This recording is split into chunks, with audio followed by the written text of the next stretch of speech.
Now I'm going to change it to 6 a.m. Oh goodness. Oh my gosh, I don't want to.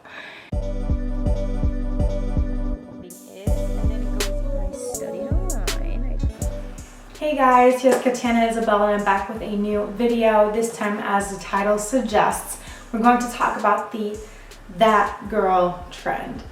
Personally, I think it's positive. I've heard mixed reviews and I've seen different videos that kind of highlight both sides. It can obviously also be demanding to try to be something that you're just not. A lot of the things within this, I wouldn't call it a movement, but a trend, are things that I've tried to do anyways for the last years, or they've been resolutions for this year for me. But if none of this is you, it just doesn't make sense to force yourself into a trend that just doesn't suit your lifestyle. It's also sort of an aesthetic, so it doesn't have to be everyone's tea, and that's totally fine.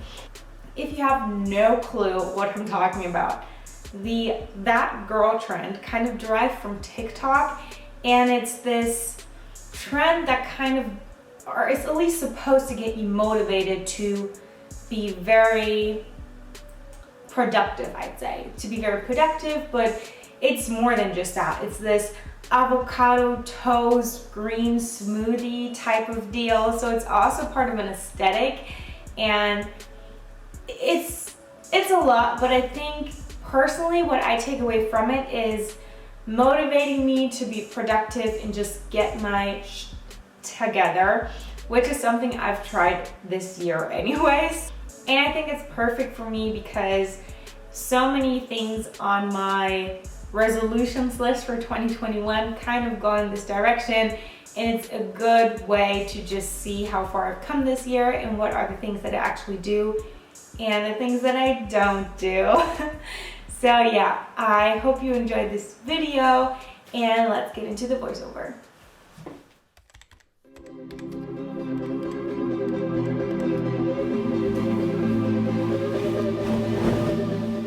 So obviously we're going to start our day off by doing our bed. I have to admit, this is something I haven't really done until this year, and I really try to force myself to not forget, but sometimes I do.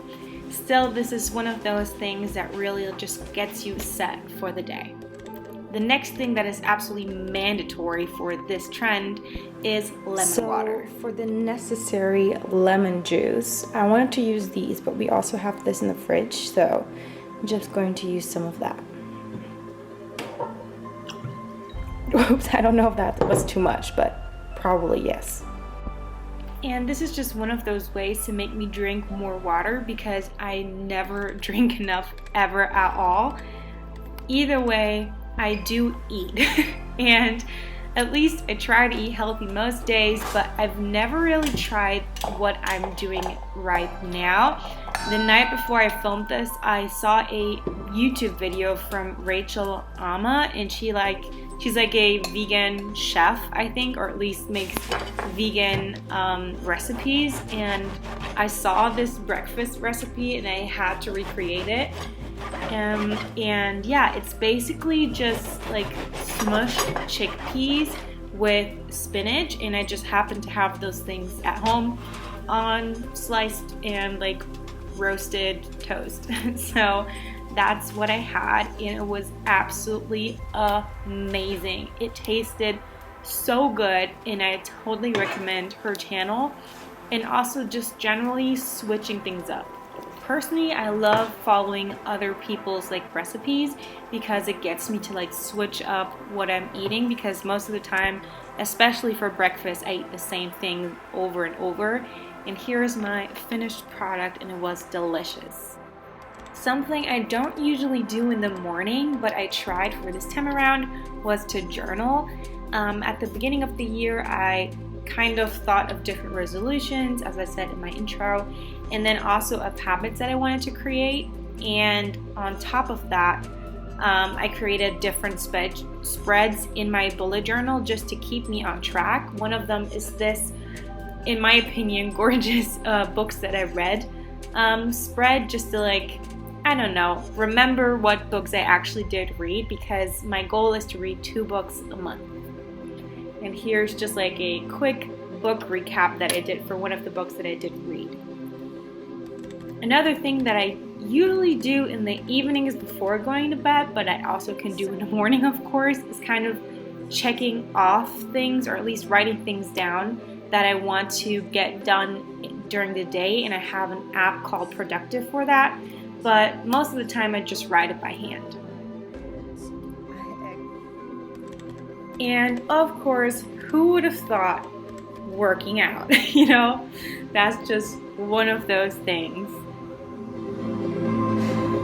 Was für ein überragender Zufall. Ich mache hier gerade Tempoläufe an der Bahn. Mach diese alte Kiste aufzuschauen, ob was reingemacht hat.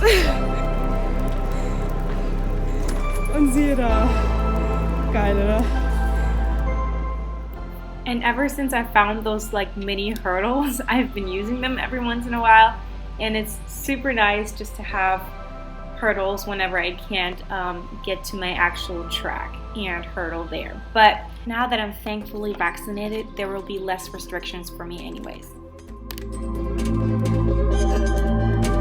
I started this book about a year ago, and it says in German, fit in 30 days. And it starts off with hiragana, which is what a lot of Japanese writing is, and then it goes over to katakana, which is how you write foreign. Wait, this is day 1. And then katakana, which is how you write foreign things, so foreign cities, foreign countries, my name, for example. And then obviously you also need to learn the kanjis later on, which are the Chinese symbols. But in this book, it's mostly just hiragana and katakana. But literally day 5, it's already like, there's like full text here. And I'm like, shoot, that's too quick for me. And that's when I decided I would go over to Duolingo. So I decided to use Duolingo because you can learn a lot of just words and just build up a vocabulary and use this as a reading exercise. And as you can see here, I have 200 days in a row so far, and today would be 201, so I'm very proud of that. And I also use an app. The app I use is called Drops, and I just go on it like so.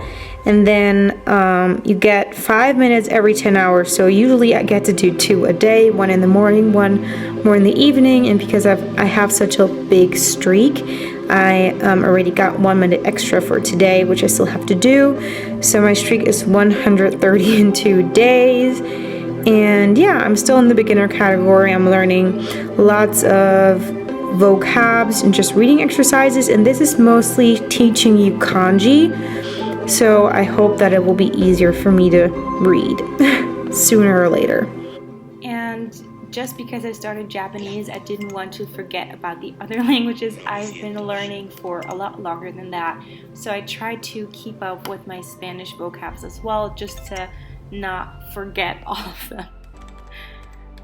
This is something I don't do every day, but I try to not forget. I try to treat myself with little things I've been wanting for a while, just because I feel like I should allow myself to. I bought this new bathing suit and also different secondhand luxury dresses.